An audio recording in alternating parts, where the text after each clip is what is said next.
Madame, Monsieur, bonsoir. Merci de nous rejoindre pour les informations. Voici les titres. Un special cabinet meeting sur le dossier Chagos s'inscrit pour demain. Il doit prendre connaissance des dernières retombées. Ce nouvel accord doit embarquer les Chagossiens, dit Maître Mardemoutou.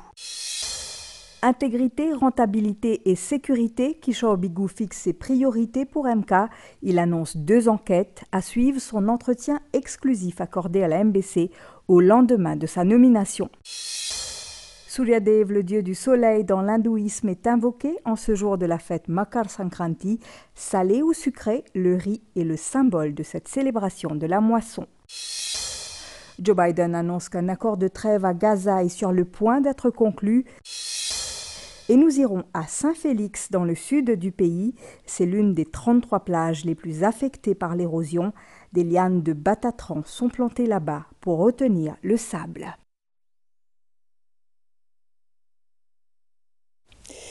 Au lendemain de la communication conjointe entre Maurice et le Royaume-Uni sur le nouveau round des négociations sur le dossier Chagos, il nous revient de sources officielles qu'un special cabinet meeting est prévu pour demain à ce sujet. Les deux parties ont convenu de travailler pour un accord qui vient reconnaître la souveraineté de Maurice sur l'archipel et qui garantit le fonctionnement sûr, efficace et à long terme de la base militaire de Diego Garcia. Dans un entretien accordé à la MBC, Maître Robin Mardemoutou soutient que le nouvel accord doit se faire au bénéfice des Chagossiens et que ces derniers doivent être partie prenante du plan de relogement sur l'archipel. Chez Adjouman et Claudette Geoffroy. Alors que Maurice et le Royaume-Uni seraient sur le point de ratifier un accord sur les Chagos, il faudrait encore du temps avant que le traité ait force de loi, rappelle Maître Robin Mardemoutou. La procédure diffère dans chaque pays. Ce n'est pas la fin de la procédure. Il faut envoyer le traité au Parlement pour que le Parlement adopte le traité et le ratifie. Et c'est à ce moment-là que le traité acquiert cette force de loi. Engagé depuis près de 30 ans aux côtés du groupe réfugié Chagos, Maître Robin Mardemoutou soutient que les Chagossiens doivent non seulement retrouver leur terre d'origine, mais également être dûment compensés pour les injustices subies.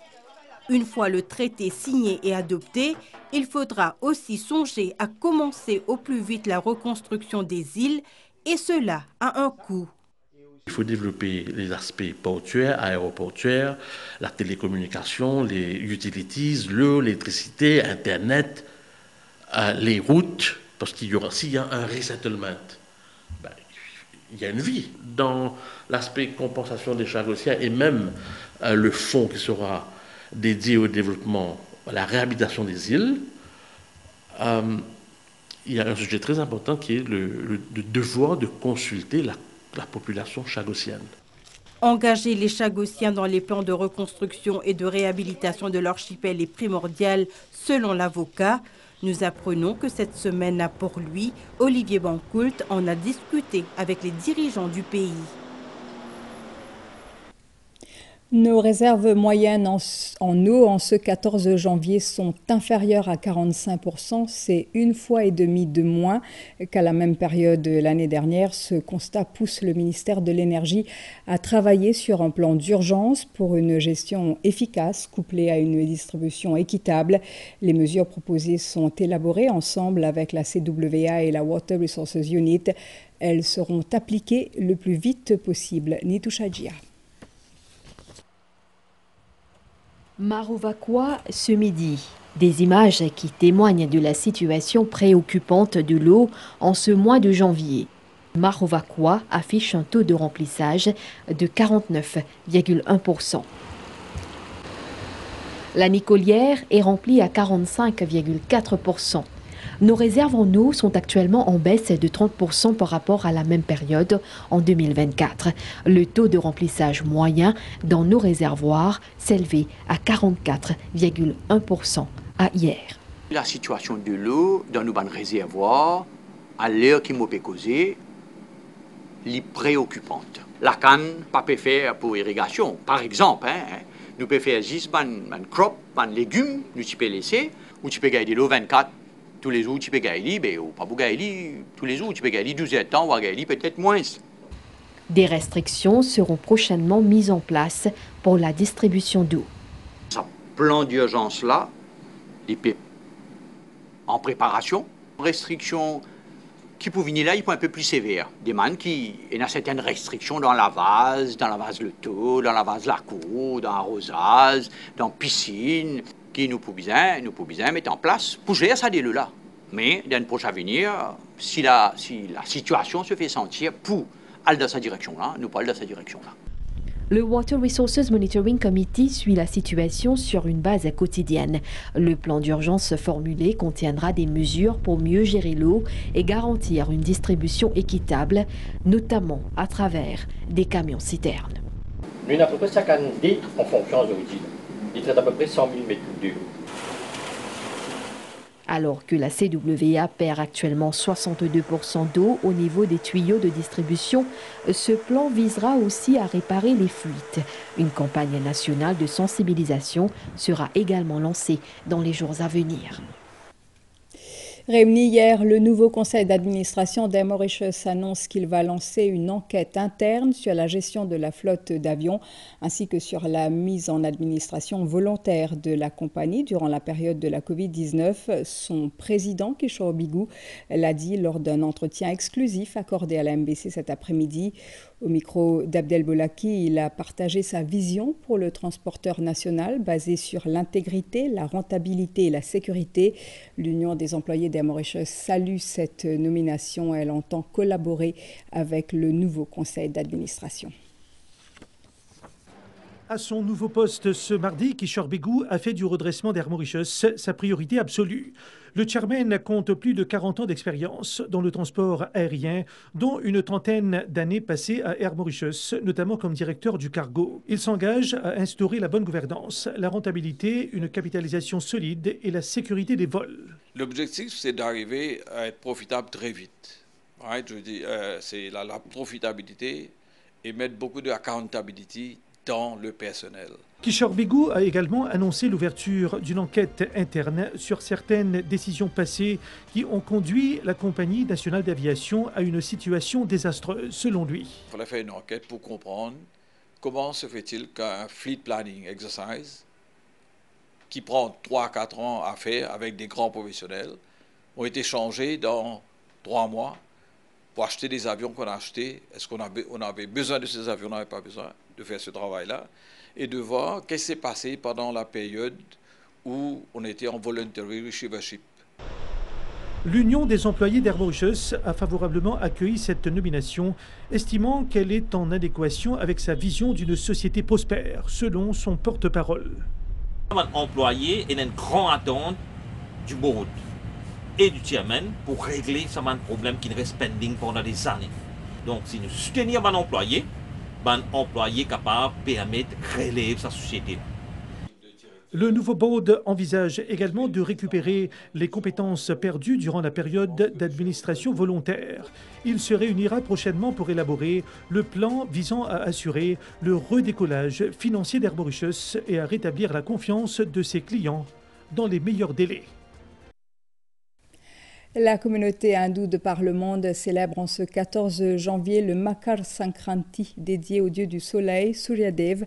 Cette fête est célébrée de différentes manières dans la grande péninsule. Des traditions qui se perpétuent chez nous aussi. Dans les mandirs, les kovils, des prières spéciales ont été dites et il n'y a pas de Makar Sankranti sans des mets traditionnels à base de riz. Voyez le reportage de Krishan Sitya. Le Makar Sankranti marque le passage du soleil de l'hémisphère sud à l'hémisphère nord. Originaire de l'Inde, cette fête annonce la fin du solstice d'hiver et le renouveau pour l'agriculture. Une fête qui a traversé les océans pour arriver à Maurice durant l'ère coloniale. Plutôt dans les années 50, 1850, à monter, quand nous avons des immigrants qui viennent avec notre famille, nous avons des settled communities dans un établissement sucrier, et éventuellement, nous quittons un établissement, nous passons dans la terre, nous settlent dans un village, dans la ville. Quand nous prenons vraiment cette tradition de réapproprier notre culture. Et parmi ça, nous trouvons un temple qui émergeait. Et ils font partie de cette trend-là, que Sankranti aussi, pour une tradition qu'ils ont célébrer pareil comme Diwali. L'offrande de l'eau par les dévots revêt une importance capitale en tant que rituel. première prière à Ganga qui nous purifie nous-mêmes, nos l'âme, la santé, le corps, qui nous converge vers Dieu Soleil. Et aussi, quand nous peut vite ça de là, Soleil, quand il peut chauffer ça de là en même temps, qui ça de là peut tomber, ça deux actions là en même temps, ça l'énergie qu'il peut générer là, l'active nous mène organes, nous mène sensors, c'est nous mène chakra. La fête est connue sous plusieurs noms, comme le Pongal pour les Tamouls ou le Pedda Panduga pour les Telugus. La préparation de plats à base de riz et de graines de sésame est une étape intégrale de la célébration. Des plats comme le Khichdi ou le Pongal sont mis en avant et c'est à travers cette offrande que les dévots expriment leur gratitude envers Suryadev, le dieu du soleil. Les célébrations ont été marquées par des chants, des danses et des activités de cerf-volant, tradition venant des États du Nord de l'Inde pour les festivités.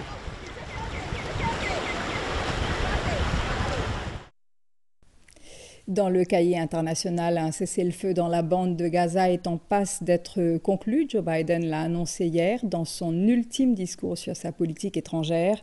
Ces négociations sont menées par le Qatar. Aujourd'hui a lieu une importante réunion sur cette trêve si longtemps demandée et attendue. Ce serait peut-être la dernière. Annabelle Volbert. La nouvelle a fait aujourd'hui la une des journaux, tant en Orient qu'en Occident. Un accord de cessez-le-feu est sur le point d'être signé par Israël et la Palestine. C'est le président américain Joe Biden qui l'a officiellement annoncé. La proposition que j'ai faite il y a quelques mois sur la guerre entre Israël et le Hamas est sur le point d'être finalisée. Ce mardi, les négociateurs américains et arabes se sont réunis à Doha, au Qatar, pour finaliser les détails d'un accord presque conclu très tard dans la nuit d'hier. Une version finalisée de l'accord aurait même été remise à Israël et au Hamas. L'accord porterait sur un cessez-le-feu, la libération des otages, la sécurité en Israël et le renforcement de l'aide humanitaire en Palestine. Pour rappel, cela fait plus d'1 an que les hostilités ont débuté entre Israéliens et Palestiniens. À ce jour, selon le quotidien américain The Guardian, plus de 46 500 civils palestiniens ont été tués lors des affrontements. Environ 2 millions d'habitants tentent de survivre dans des conditions inhumaines, le froid et la faim. Cet avertissement du service météorologique américain, de nouvelles rafales jusqu'à 112 km/h vont souffler sur Los Angeles, même si elles sont moins puissantes que celles qui ont alimenté les incendies la semaine dernière. Elles vont rendre quand même la situation dans la mégapole californienne extrêmement dangereuse.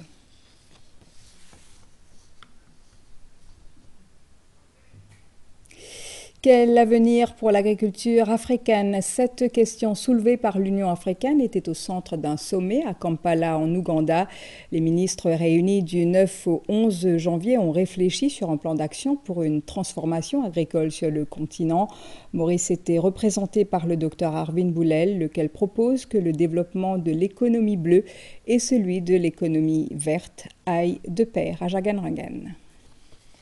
Le programme détaillé pour le développement de l'agriculture africaine a joué un rôle crucial dans la transformation du continent depuis son lancement en 2003. Ce programme vise à accroître la sécurité alimentaire et la nutrition, à créer des emplois et à contribuer au développement économique tout en préservant l'environnement. Le sommet de Kampala a réuni 55 membres de l'Union africaine. Le système d'agriculture africain est une stratégie efficace qui génère des milliers d'emplois et surtout assure le bon développement de nos terres. Dans son discours, le ministre Arvin Boulel soutient que si un petit État insulaire en développement comme Maurice n'a pas comme priorité d'investir 10% ou plus de ses dépenses publiques dans l'agriculture, cela aura un impact sur sa croissance. On expliquait aussi avec mon camarade africain qu'il y a Maurice, il y a un laboratoire en lui-même. Parce qu'il y a différents types de sols, différents types de climats et l'école de formation à Maurice. L'école de l'agriculture tient l'école de renom, aujourd'hui attachée avec l'Université Maurice. Le MSI, grand centre de recherche. Maurice ambitionne entre autres d'augmenter la productivité des terres agricoles, d'accroître les recettes d'exportation et de renforcer la production locale d'aliments sains par des pratiques écologiques durables. Partons maintenant sur nos côtes où 10% d'entre elles sont menacées par l'érosion. 33 sites sont jugés prioritaires par le ministère de l'Environnement dans son programme de réhabilitation. Il collabore avec des ONG. Coral Garden Conservation a démarré justement un projet de plantation de batatran sur 5 plages du sud-ouest. Financé par l'UNDP, cette initiative entend retenir quelques 3700 tonnes métriques de sable d'ici 1 an et demi. Voyez le reportage de Madhvi Jagarnath à Saint-Félix. Cette plante est visible sur plus de 500 mètres tout au long de la plage publique à Saint-Félix. Il s'agit de la liane batatran. Batatran, c'est une plante qui est adaptée dans du sable. Il grandit vite et sur racines, il y a bien au profond que nous trouvons une tendance trappe du sable pour empêcher laver aller quand il y a érosion, etc. Après sa mise en terre, le batatran doit être entretenu pendant 6 mois. Nous maintenons dans le sens qui nous tirons les autres arbres, comme gazon, il est facilement adapté parce qu'il y a un système chemical response qui fait adapter avec un saline environment comme la mer de l'eau du ciel, qui fait facilement adapté. La liane batatran a été cultivée sur 5 plages du sud-ouest de l'île. Les résultats sont prometteurs. Nous aussi fait l'étude de beach profiling pour nous capables de montrer que le batatran, combien de sable il peut retenir. Nous avons quand même planté 19 000 boutures de batatran sur 5 la plage. Nous pouvons estimer pour capable protéger et restaurer quand même 3700 métriques tonnes de sable qui nous capables de stabiliser et nous empêche la mer prendre aller. Ce projet de l'ONG Coral Garden Conservation est financé par le PNUD sous le programme Green Solution pour lutter contre l'érosion côtière. Batatran, c'est un projet très viable, mais nous pouvons besoin d'un policier effectivement pour mettre en place parce que Vallée du Jour, le batatran n'est pas protégé comme les mangroves. Par exemple, là, nous plantons une bonne quantité, à peu près sur 600 mètres de plage. Mais n'importe qui va venir tirer un batatran là. Donc, nous pouvons suggérer d'avoir une policy définitivement pour qui nous protège le batatran. Le batatran, c'est l'avenir aussi.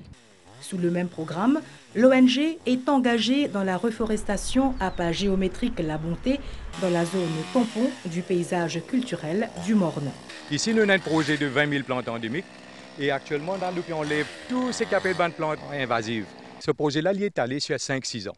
Aussitôt que le projet-là, pour finir établi, il peut permettre aux enfants dans l'école primaire, secondaire, qui viennent dans les parages, pour découvrir la faune de la région.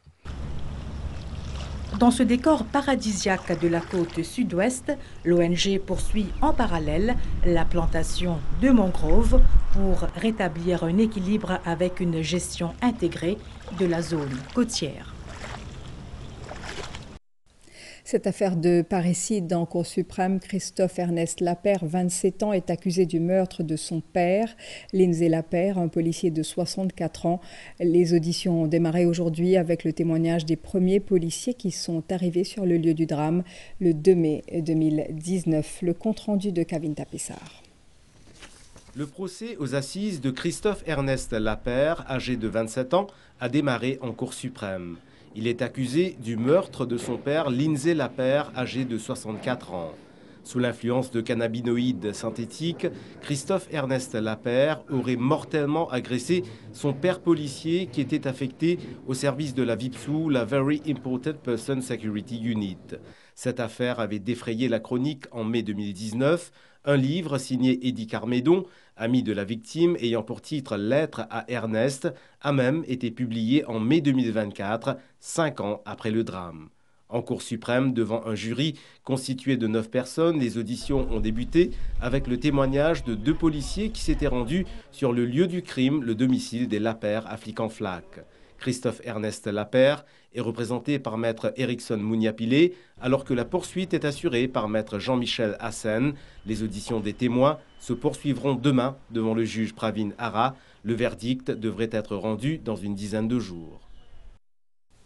Et au tribunal de Bambou cet après-midi, il y a eu la comparution du principal suspect après l'agression au sabre survenue le 5 janvier à Flic-en-Flac. Ce jour-là, des hommes avaient saccagé un van avant d'agresser les passagers, parmi lesquels se trouvaient deux bébés. Le récit de Ravish Passonou. La vidéo de cette agression sanglante circule actuellement sur les réseaux sociaux. Un gang armé de sabres a semé la terreur en agressant les occupants d'un van qui quittaient les lieux pour les ramener à leur domicile. On a un call téléphone pour faire une course. On prend un man qui est la mer. C'est un call téléphone, moi j'ai mis 16 heures. Et quand on vient mis 16 heures, on finit mettre dans mon van tout. Mais un seul coup comment on finit ramasser tout mon passager dans mon van. Mais tu as une équipe de monde vient en vol point. Vient tape ma bruit, pas de explication, pas de rien. Une coupe ma bruit. Et une case mon van. Une met mon van total net. Mais ça va même aussi qui me soigne mon 5 enfants, mon soigne la famille. Et tu m'as tape moi coupe moi. Et là moi je vais galoper mon soigne la vie. La police a procédé à une première arrestation ce mardi. Après 10 jours, les enquêteurs soupçonnent un règlement de compte. Nous par rapport à base, nous simplement une vidéo qui est en circulation. Nous faisons une bizarre travail d'information concernant un suspect parce qu'il fait d'ailleurs le soir. Et nous avons assuré qu'il y a une personne qui est impliquée, identifiable. Et c'est à ce moment-là que la police procède à l'arrestation d'un premier suspect. La police de Flic-en-Flac est à la recherche des autres suspects dans cette affaire. Les enquêteurs visionnent les images des caméras de Safe City afin d'identifier les agresseurs. Laver et repasser, voilà deux activités qui demandent du temps et de la patience. Si les deux vous manquent, pensez à Iron Like Grandma. C'est une petite entreprise de blanchisserie et de repassage située à Pointe-aux-Sables. Elle est gérée par un jeune de 23 ans, Jérémy Espiègle, qui, aux côtés de sa grand-mère Pascaline, pense déjà à l'avenir. C'est une rencontre que nous propose Farah Konaï. Cette petite entreprise a ouvert ses portes à Pointe-aux-Sables en décembre dernier. Elle propose un service de lavage et de repassage à tous ceux et celles qui souhaitent économiser leur temps consacré au linge. J'ai beaucoup travaillé en centre d'appel et entre-temps, je faisais aussi la buanderie chez mes parents. J'avais une machine, on a commencé à travailler avec les personnes aux alentours. Je me réussis dans le local ici et c'est parti tellement vite ensuite. On est là depuis le 19 décembre. On a dépassé la cinquantaine de clients. Jérémy Espiègle est à la tête de Iron Like Grandma, une entreprise que ce jeune habitant d'Albion, âgé de 23 ans, opère aux côtés de sa grand-mère. J'ai le temps, je suis pensionnée, donc je peux venir aider Jérémy à aboutir à tout ce qu'il a entrepris. Jérémy prend soin du linge qui lui est confié. Les équipements utilisés permettent de réaliser des économies d'eau et d'énergie. Nous devons faire un planning, nous devons bien chacun ce jour, ce temps pour nous capables de faire les livraisons et tout ça. La bonne chose, c'est qu'on a des machines écologiques, surtout. Donc, même si on est sur le réservoir, on utilise le minimum d'eau possible pour tous les lavages. Ça ne compromise pas la qualité du lavage ni de rinçage. Jérémy évolue progressivement dans ce secteur d'activité et a des projets plein la tête. On va bouger vers le nord bientôt. D'ici mars, on aura une échoppe dans le nord. Et petit à petit, agrandir, avoir des petits pick-up drop-off points pour les clients, pour être à proximité, parce que la proximité joue un grand rôle pour nous. La persévérance est donc une qualité essentielle pour vivre son rêve.